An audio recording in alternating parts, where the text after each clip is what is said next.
Assalamualaikum, bertemu lagi dengan saya.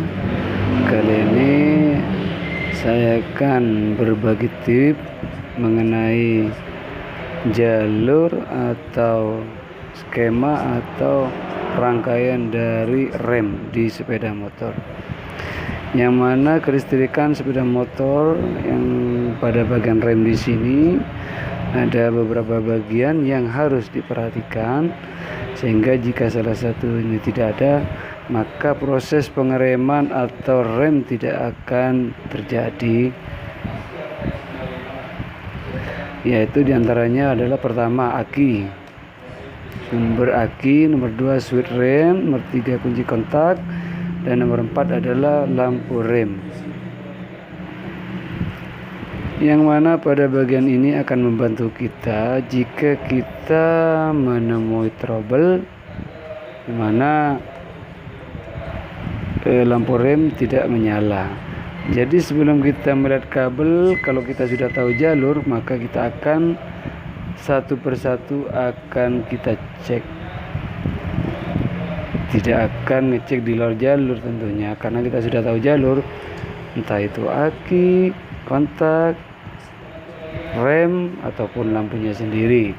Jadi kalau keempatnya tidak ada yang trouble, maka tentunya kabel atau jalurnya yang ada yang putus. Awalnya arus yang berasal dari aki akan bergerak ke kontak. Sebelum kontak di-on-kan, jalur akan standby dulu.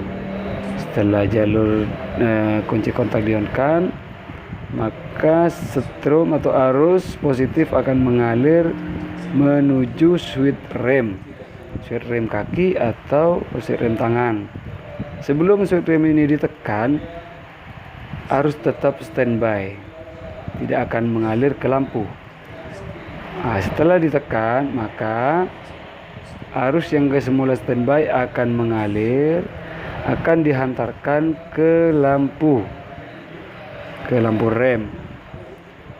Arus yang positif ini tidak akan diproses, lampu tidak akan menyala jika tidak di-groundkan. Jadi kalau sudah ada ground, maka arus positif diolah di lampu hingga lampu akan menjadi terang. Jadi dari 4 rangkaian ini, jika salah satu ada yang trouble, maka lampu rem tidak akan menyala. Jadi kita tinggal ngecek satu persatu rangkaian dari aki hingga ke lampu. Jika ada trouble lampu rem mati atau tidak menyala. Sampai berjumpa lagi dan tips selanjutnya. Terima kasih.